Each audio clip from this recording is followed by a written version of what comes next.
guys? It's John at National Sports Entertainment, and I wanted to go into a quick recap of how we did yesterday, as well as our games coming up for tomorrow, of course. So, starting off with the recap, we didn't have a bad day. Actually, we went 6-4.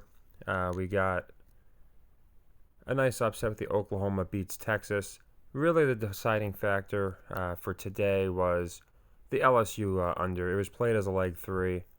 So it's a net of a 7 unit. Now these, just so you guys know, this is the net of the entire sequence. So for example, the LSU, it's including the Commanders' loss and the Patriots' loss from last week. So the LSU game itself was only a 4 unit loss, of course. But this is how I do all of my picks. Once the 3-leg system or the 3-leg sequence is through, I post our net. For example, Oklahoma on the day was actually about a 4 unit net, because obviously 50, which is a second unit bet, to win roughly 90 is almost 100, which is about 4 units. So, but we lost obviously leg 1 of that. So I just wanted people to know that might be like, wait a second, 7 units for. So yeah, this is the units of the sequence. On the day itself, we only finished a unit or 2 in the red. Again, we had a 6-4 record, but let's go into some of these games. So we got Oklahoma with the win. I stuck with that one, and the gambling gods paid us through. Thought about changing that pick out, actually, so it seems like whatever I do, we winds up backfiring on us. Colorado, that's right around a 1 unit net, because that was dead even, break even odds. Funny enough, Ole Miss actually wound up being the one that seemed to be more likely to blow the game. I'm going to get into Colorado in a second. Vandy was a rough one too. Like I said, not bad for a leg 3 loss and a leg 2 loss to only be like a couple units in the red for the day. We had the Vandy covering just because of the metrics I've been using, and I'm going to stand by them because over the course of the year they do bear true. And we picked all metrics this week. The only game we didn't pick because of metrics was the Colorado game. So anyway, they didn't cover. Florida basically backdoor covered and backdoor went over on us. So they had a touchdown that put them over and covered them. So that one was a little rough, but that's going to happen. And then we got a couple leg 1s. We got USC over. We got Ohio Kent State over. Illinois was Thursday, but it's part of the week 5 or whatever the week we're in, NCAA schedule. Week 6, I think we're in. And then Wisconsin was another backdoor cover for Rutgers, but only a leg 1, so nothing too big of a deal. And then we got here the UCLA cover came through for us. So I picked that one because of Pi. So I'm going to go. So yeah, it was both teams would have moved to 4-1. Or not, it would have been 4-1 and 1-4 or something of that nature. But the spreads themselves were interesting, and it was a 3-point spread. There were so many. Washington State was ranked 13th, or I think it was UCLA that was ranked 13th.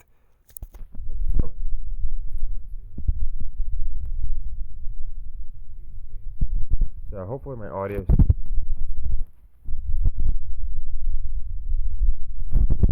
I think it should be good, but I never know when it cuts out or why. It's weird. But I wanted to go, so here it was. Yeah, Washington State was ranked 13th. Coming into this game, as you can see,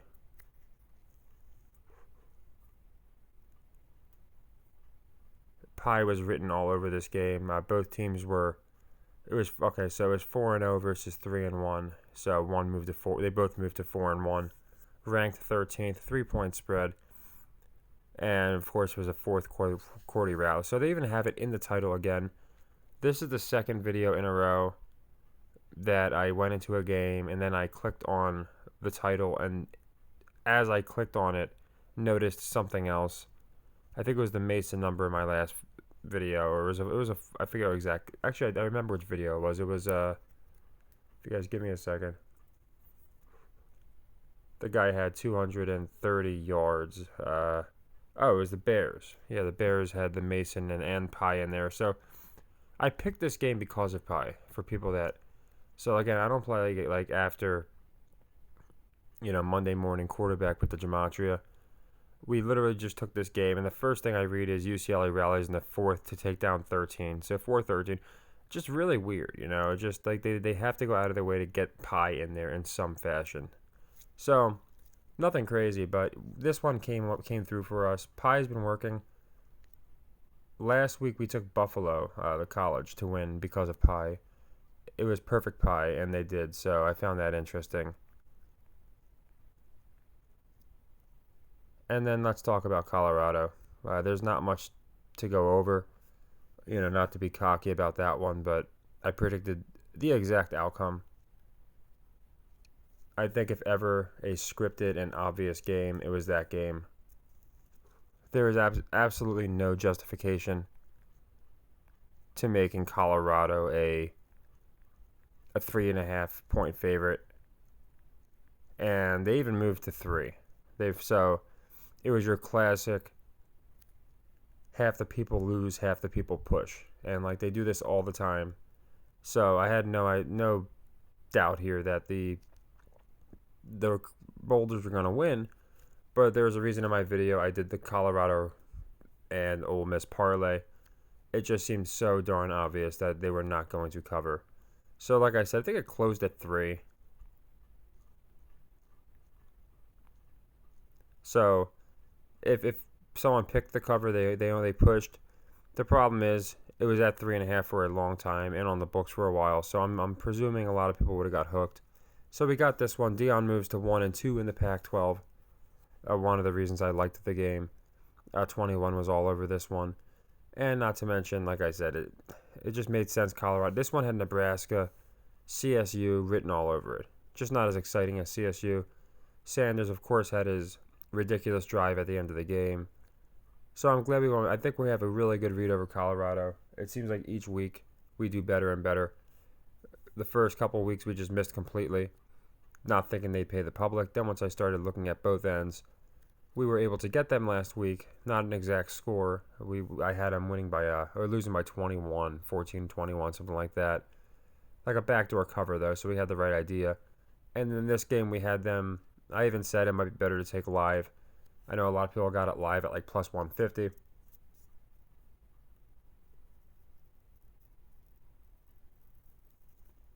And it's just another example of a complete trap, in my opinion. There's the best way to describe it is as a trap line. I mean, nobody was gonna hammer Colorado money line. Most bettors are going to take the spread on that game because they don't want to pay that much juice for what they believe to be a guaranteed win. If they're gonna win, they're gonna easily win by 3. They almost went to overtime, which might have meant it would have been a 1 or 2 point victory if it came down to the 2-point conversion. So very, very suspicious, but that's fine. We were able to get it, and we had a good week. The LSU one, a lot of times the leg 3 winds up becoming the game changer. Obviously it's for 4 units, and it's for 7 units in total. It's a 7-unit swing, so 8-unit swing technically because it's the net 1 unit. But it's an important one. So we had Colorado as a leg 2, that parlay. I almost ran it as a leg 3. I only didn't because I thought there was that outside chance that they would swerve us and have Arizona State lose. I really didn't think it too much. But we had a leg 3 already, and I ran like 3 or 4 leg 2s, so I don't want to run too many and just play them to play them. But really good game. I appreciate you guys that were kind in the comments. Again, I can be off by a mile, or it seems like right over the target. And on this one, with Colorado, I think we're doing a darn good job of reading them.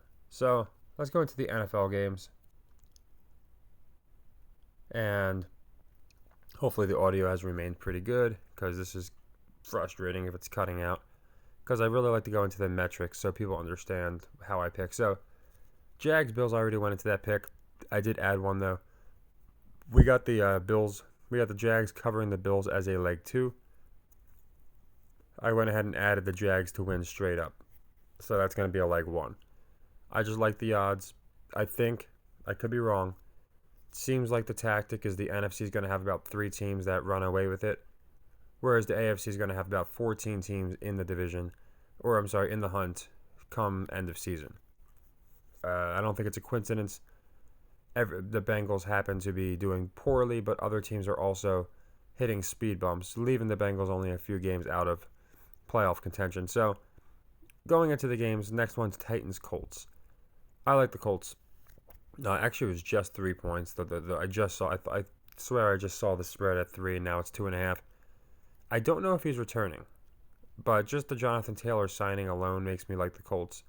I think only one of these teams is going to be. I went over this in the beginning of the year. I think the Titans their years are behind them. I think they are the Vikings of the AFC, where they're not going to be going back to the playoffs anytime soon. They might stay in the hunt for a bit because they're in a pretty crappy division. But I think the Colts are that team going forward. So I think for the narrative purposes, the Colts make a lot of sense. Now this Saints-Patriots game is one of my leg threes. I like two things.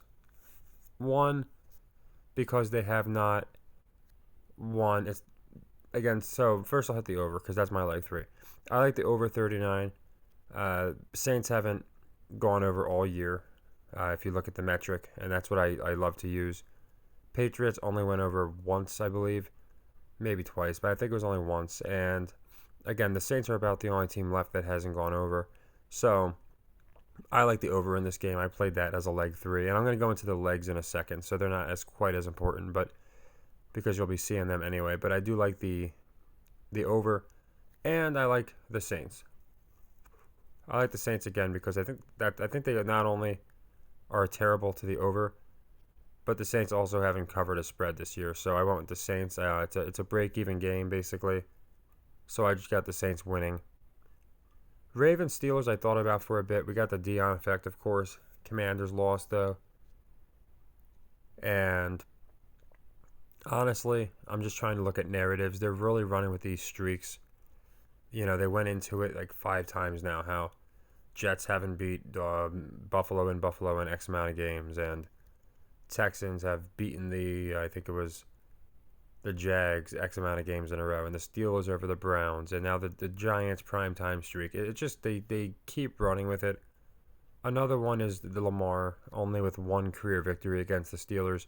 They love running with these types of things, and it serves another narrative, a Steelers victory. So I like this victory. I like this game a lot. Like I said, once I really look at the Dion theory, we got one of the teams already lost. It was a Thursday game, so you could say, okay, but then we got 2 teams playing each other. So we're really only talking 2 teams, so it's just kind of stupid, in my opinion, to assume that the 2 teams are going to win because of Dion at this point. They could, of course. They are both favorites. But I'm trying to go with narratives, too. And I think they're going to show Tomlin to be good at home, not lose again. Another thing is the Steelers winning fits the narrative I was just going over. It keeps the Bengals in it. It makes it where even the Jets are still in it. And you can have crappy teams that have a shot at the playoffs and not be booted out by week 5, week 6. So I think the Steelers win is a nice upset. It's one of my favorite upsets of the week. Probably the Jags are my favorite, but I think the Steelers are going to go ahead and pull off the upset. I thought about just taking them to cover, but I went with the upset. Next we have Texans-Falcons, and I like the Falcons for the cover. Simple narrative. 2 reasons. One, we have a team that I don't think people are completely sold on. I actually think more money will be on the Texans, if you think about it. You have, each team really has one thing, and one thing only. A star quarterback and a star running back. And people are going to take the star quarterback before they take the star running back, in my opinion. So, between the fact that I think people will be more on the Texans, the fact that I think the Falcons are making the playoffs, and I don't think the Texans are going to win more than 5-6 games, and the fact that they are pushing the running back narrative like they've never pushed it before. So now we have the star running back who maybe, the Texas native should have gone to Houston, versus the star quarterback. I have no doubt that Robinson is going to be the guy that gets the upper hand in this game. So I got the Falcons covering because I think they're going to push Robinson more than Stroud. Obviously, Stroud's already getting a nice push, but they need to push the running backs. Panthers-Lions. Normally, this one I was a little conflicted. I'd normally take the Lions to cover because it's a very large spread for a what I believe to be an average to a, or at least perceived as an average to a above average team. Obviously, you know my opinion on the Lions. I think they're winning something like 11 games this year, maybe even 12. But I think the public isn't loving them as almost double-digit favorites, even against the Panthers, even at home. So I could be wrong, but it's a little hefty. So that made me want to take the Lions minus the 9. But there's two factors. One, the Panthers, of course, always trying to get that first win. More importantly, have not won against the spread. They're the only team who hasn't. So that's really the reason I have. Oh, no, they're not the only team that hasn't. I'm about to go into that. But they're one of the teams who hasn't. I think they're 1-3-1 on the spread. Or I'm thinking of the very next game I'm about to go into. Or I'm sorry, 0-3-1. Just bad record on the spread. And Lions have been pretty good on the spread. So for the spread metric, I'm taking the Panthers here for the cover. This next one, Giants for the cover, is where it's basically pie almost. I'm surprised the line's not 13.5 because 1-3, 3-1, and with a Giants win, we have 4-1 against the spread for the Giants, and the Dolphins I believe the Dolphins are now 3-1 against the spread. So again, Dolphins at home, they just shellacked. They lost to the Bills, I get that. But they shellacked the Broncos, who are more akin to the Giants. Giants got shellacked, obviously. Been playing terrible. So you might have people taking the points, obviously, with the Giants. But it's one of those games where I think it's not going to be in the top 5 as far as public action. So it's one where I'm not really too focused on the public here. I'm just focused on the Giants as the last team who hasn't covered a spread, and I think they go ahead and cover that. Next in line, we have another upset. Because of what I went over with the Ravens, because I think they're going to have certain teams lose, and because I think 3 points, even without Burrow, you have a much better team, a better receiving core, better running back. Actually, no, Connor's probably a better running back than Mixon. It's pretty close, though. Definitely a better offensive line. They've been more consistent. I don't see why, even without Burrow, don't forget Dobbs isn't exactly a superstar. The Cardinals would only be getting 3 points here. So it could be a win, no cover, but I went with the Cardinals to win straight up. Also, it's an interesting story if they beat the Bengals and the Cowboys a couple weeks removed. I think that would be pretty interesting.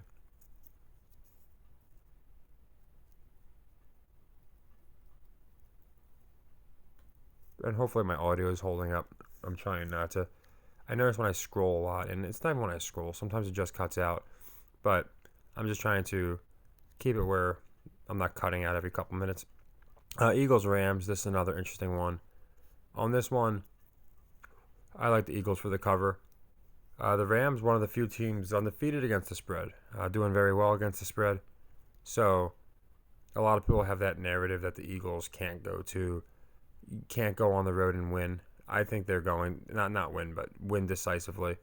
I think they will. I think they have the Rams set up where they look good enough that people will take them with the 4 points. Not everybody, but I don't think the Eagles are going to get absolutely pounded is my point. So this one I thought about. It kind of reminded me of the Cardinals, but I still think that 4 points for being on the road. This happened with New England. I assumed, the New England Patriots are going to get the backdoor cover. They almost did, but the Eagles covered that. And like I said, the Rams are actually the best team against the spread, so I think that's going to start fading off. And it's, again, another game where the public might be a little more on Philly, but I like them for the cover anyway. Jets-Broncos, I think you'd have to be insane to try and pick a winner from these teams. It's like picking the blind versus the old. Just really no reason to play it outside of maybe you have a read on it. For me, it's the battle of the Wilsons. Which Wilson can prove to be worse? I'm going to stay away from that game. But I do, for the over-under, for narrative purposes mostly, and because the Broncos have gone over almost every game, I like the under. I think we're going to see these teams drive down the field and find ways to turn the ball over or punt it at, they get to midfield, then there's like a stupid holding play. Now it's 3rd and 20, short play, punt. You ever see those games where it's just a complete game of field position? I could be wrong, but I feel like that's what we're going to see here. If I had to pick a winner, I'd go with the Broncos because I'm holding firm to my theory. The Jets will not win a game as long as Wilson is their quarterback. But all in all, I do like the under more than anything else in this game. So I'm staying away from a winner. The loser in this game is the fans. Obviously, the winner's always going to be Vegas. But just a game of, they might make this exciting, but these two teams, their fan bases are not very pleased. Next and last, because I'll be covering the night games at a different juncture, just to see how we do in the 1 o'clock games, how the fours are headed, and then we'll play Cowboys, Niners accordingly. But Chiefs, Vikings. First off, I like the over. It's a non-primetime game at home. I expect them to make Cousins look pretty good. It's a close spread, which tells me the Vikings are going to hang. And after just selling against the Jets, selling the spread, I think there's a good chance the Chiefs come out and they play more like themselves, at least, like where they're not just throwing stupid interceptions. That being said, I actually like the Vikings for the win. I think they're going to win because even though I have the Vikings doing terrible this year and finishing last in the division, I know it sounds funny, but I really do. Maybe they might edge out the Bears, but I just think they're going to move on from the Cousins experiment. I do think for this year at least, he's going to play good enough where he's not benched or anything. But yeah, I think the Vikings are going to do terrible this year, but that's why I like this spread. It's only 3.5, and they have not confirmed that Taylor Swift is going to be at the game. They're actually keeping it quiet, and they had admittedly said that when she was in New York, ticket sales went up a lot. So there's no reason not to confirm she'll be at the game outside of she's not going to be there. And I think they're going to run this stupid narrative where when she's not there, they don't win. So I like the Vikings to win this game. It's a good plus odds too. So there's a few reasons I like it. And I still think once she dumps Kelsey, or once he cheats on her, whatever happens, he dumps her, something stupid happens, she makes a song about him. I think the Chiefs are going to start looking pretty bad once that happens. But there's also, like I said, the narrative of when she's not there, they don't win. So I think they're going to run with that. So hopefully my audio doesn't cut out because I want to show this is make it a lot easier.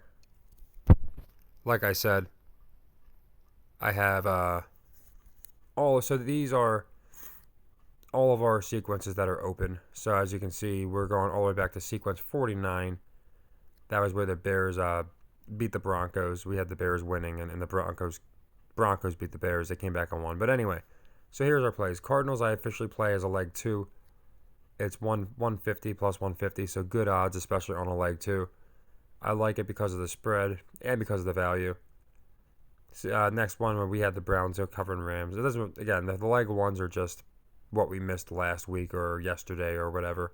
So I purposely italicized, or I think italicized is the correct word, the games that we'll be playing tomorrow. So Jaguars cover Bills. I like this play. Like I said, I think it's going to be a very close game. That's why I have this as a leg 2. You can see we have a good bit of leg 2, leg 3s. It's just because we have some sequences open from yesterday, and I do like a lot of these games. So Eagles cover Rams I like to play as a leg 2 because of the Rams' record against the spread, amongst other things. Next, you can see the over. As I said, it's my favorite play because we have a literal where the team has literally not gone over yet. So I think the Saints get their first over of the year, and I think they both go over. And I think people are probably going to take the under in a game like this. It just seems like even though it's kind of low, 39, it's two teams that you're really not expecting to air it out. You're expecting maybe like 14, 17 points from each of them, something like that. It's just not a game I don't think people are expecting to be too high scoring, but it's mostly the metric. Again, if you look at the metric, you're not going to have teams go undefeated on the over. Actually, in the NFL, they finish between 40 and 60%. So at some point, something has to give. And our other leg 3, you can see I'm playing the Steelers beating the Ravens.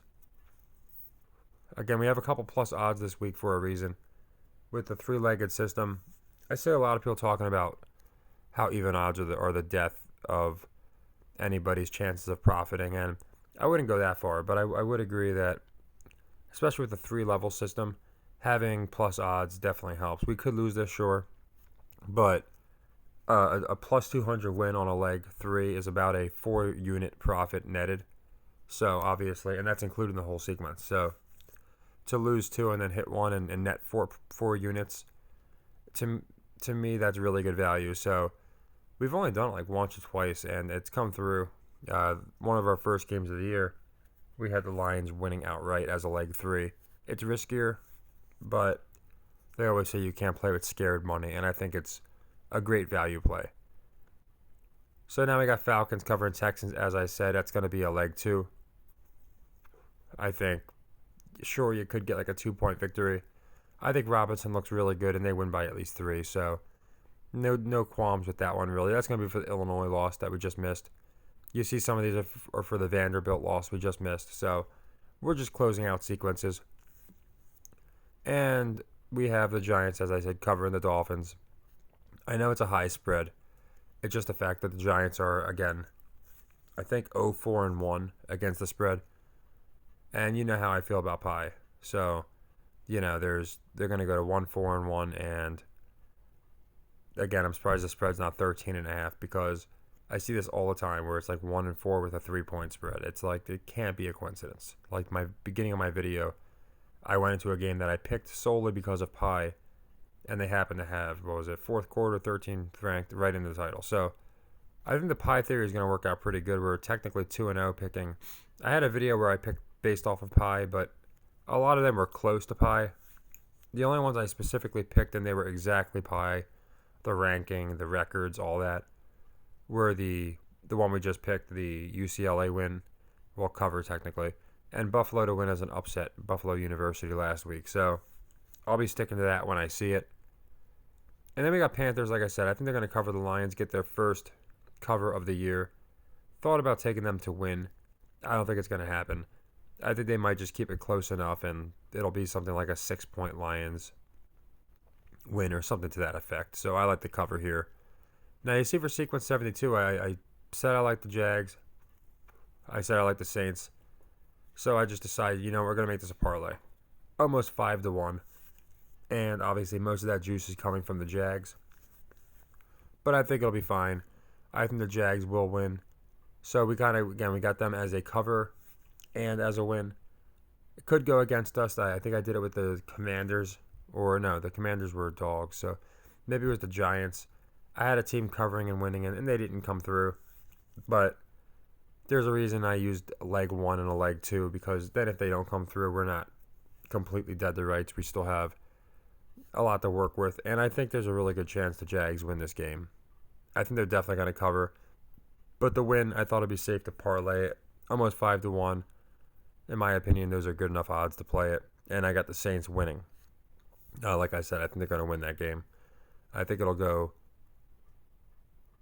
as far as the over-under, again, I think it's going to go over the 39, but I like the Saints to win. And then we got Colts. I have another parlay. This one's a little more. We got two 50-50s essentially. Colts are like plus 120. Again, because of Richardson.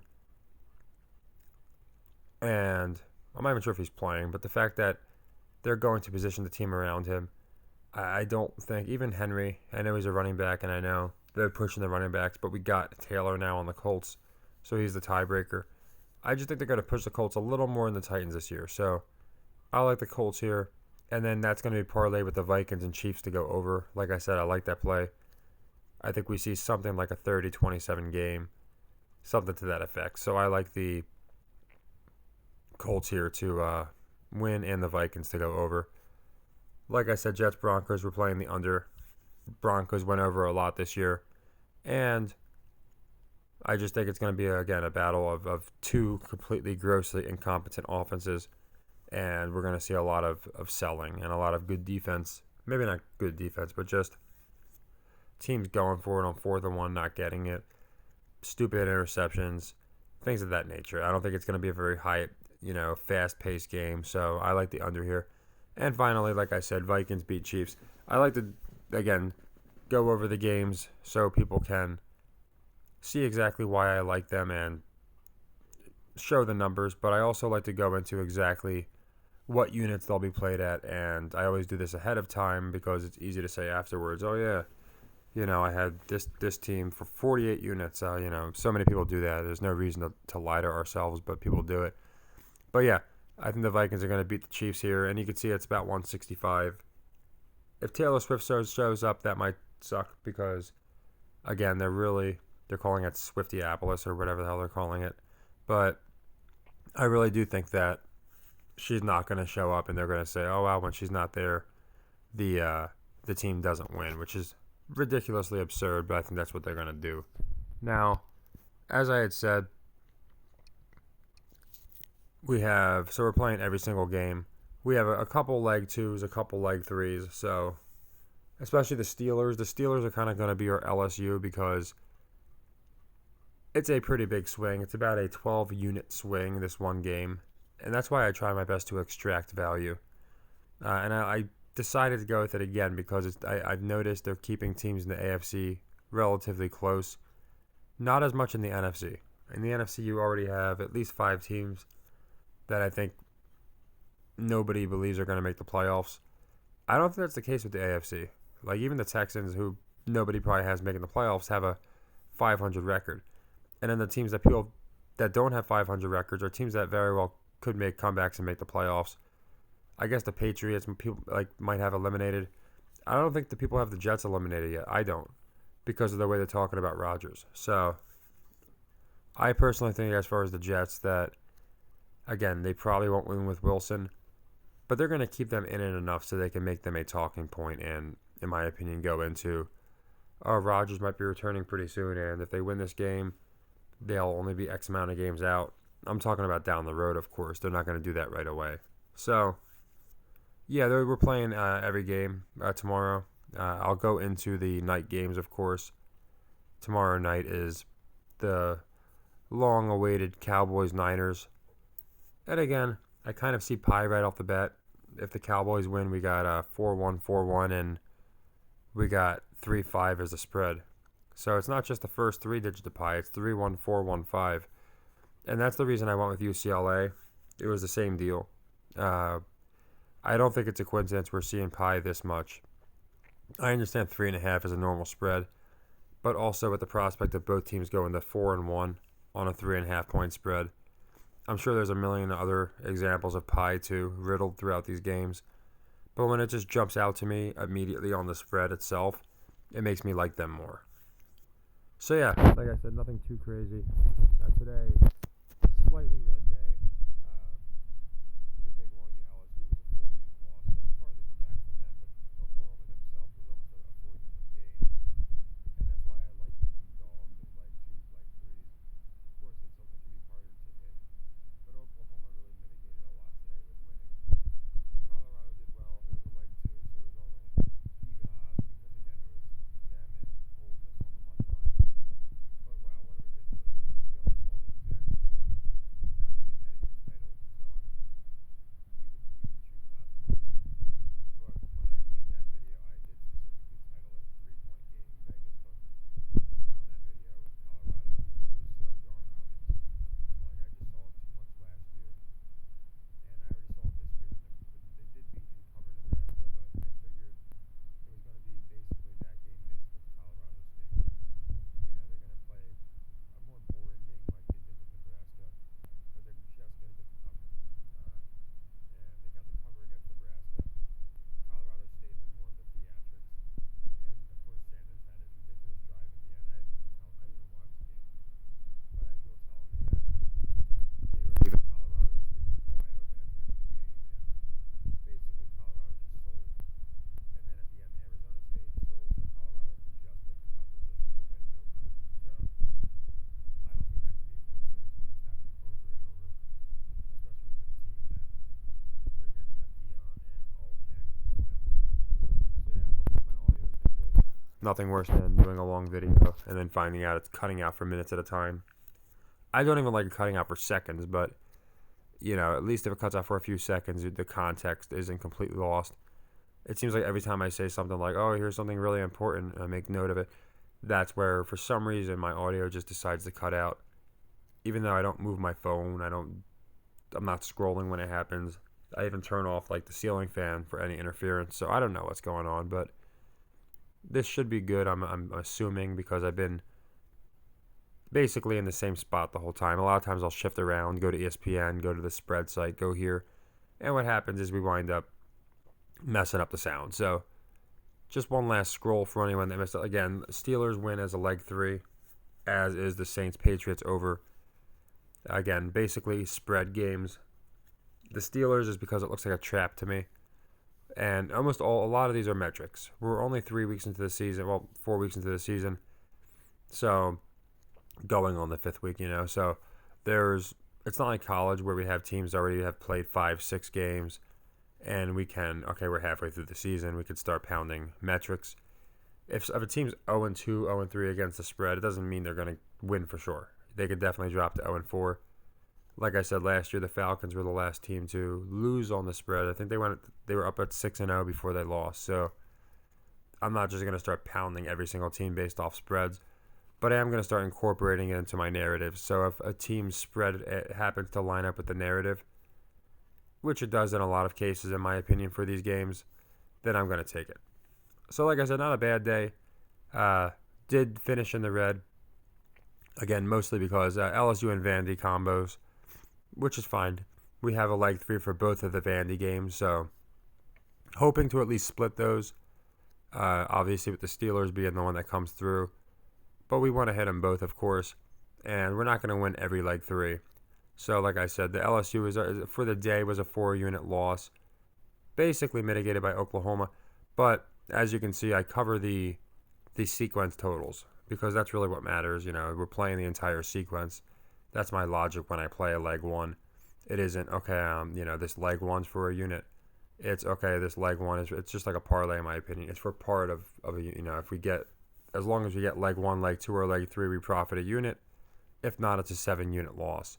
So for a net purpose, we did about almost 3 units on Oklahoma. But like I said, on the day, it was about a 4-unit profit, about 3.75 to be exact. And LSU was a 4-unit loss. So this is just how I document them. I think it's easier to do it this way. And it takes a lot of typing. I know it sounds like that doesn't take that. It really is pretty tedious to type it, all this stuff. But I do it for complete transparency, and I do it for convenience. So people can just, it's a lot easier for people to copy and paste. I put up the at least the odds that ESPN and Action and most of the sites are showing. I know your book might be a little different. Maybe Cardinals, Bengals, you're getting 160. But I try and go with what seems to be the consensus for the number as far as the plus numbers. Same thing with parlays. Might not be exact, but I try and go as close to it as I can. Whatever mine's offering. Action, ESPN doesn't show the plus minus odds, but it shows the spread, which is, you could do the math. So, yeah, here's all of our picks. I didn't want to make this too long-winded, but I wanted to cover it in detail because we're playing every game. B, I wanted to do a recap, but I had to type everything out first just so people could see the recap and so people could see the upcoming plays. And there was a few games I was undecided on, so I wanted to make sure I had it right. So I think we're going to have a good day. If we hit 60% tomorrow, we hit 60% today. It's usually a good day, so not too many worries there. But we typically will go like 5-12 or 12-5. It's pretty funny. It's not funny, but it's just something that I've noticed. And I have a feeling we're going to have a better day. Now, we picked a couple dogs. We picked a couple parlays, so I'm not expecting to bat 1,000. But I think we'll have a good day profit-wise. Again, the Steelers are going to be the one. They can lose. It'll be fine. It's not going to be earth-shattering if they lose. But it's going to be the one that definitely decides our day probably the most. Again, because you're looking at a 4-unit loss on the day. Or you're looking at on the day, because it's a leg 3, you're looking at about a 6-7 unit gain. And in net, it would be, actually, it's close to an 8-unit gain. And even a net on the sequence, including the first 2 legs, with the Steelers win, it's about a 4-unit profit. So, net profit. So, I like the Steelers a lot in this game. Again, the streak is the biggest reason I went with them. They love pushing these streaks lately. And the streak is Lamar cannot beat Tomlin. So, I think that we're going to get the Steelers win, and it's going to be a good leg three. If not, or other leg three, like I said, Saints Patriots over. The goal is really to split leg threes once we get to them, because we win enough sequences that we don't need to win every leg three. But of course, the goal is to win as many as we can. But we just really don't want to go over 2 on leg threes. We just want to split them or better. And like I said, a Steelers win is basically the equivalent of 4 sequences won, because we're going to get about 4 to 1 on that. So we got that. And again, the parlays. So this one, again, almost 5 to 1 if the Saints win and the Jags win. I think there's a very good chance they do. And with the Colts and the Vikings over, 3.2 to 1. Still good odds. So we got the Vikings winning. So we have several plus odd picks.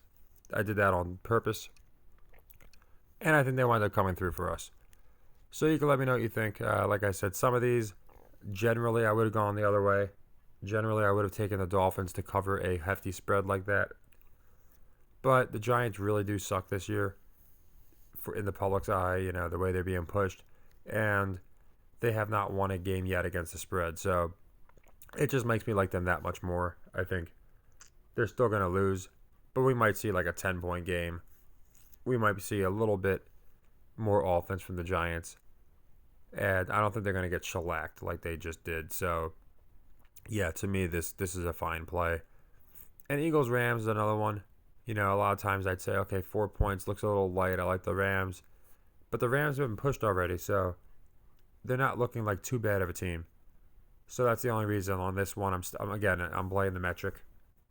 I think the Eagles are going to go ahead and cover the spread. Rams have been really good against the spread this year, so I think that comes to an end.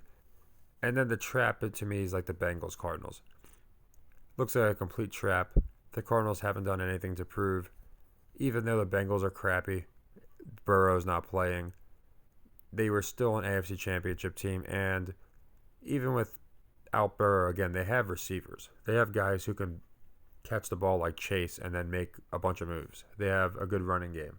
So I don't see why, even just because Burrow's out against such a crappy team, why they wouldn't be like -4, -5.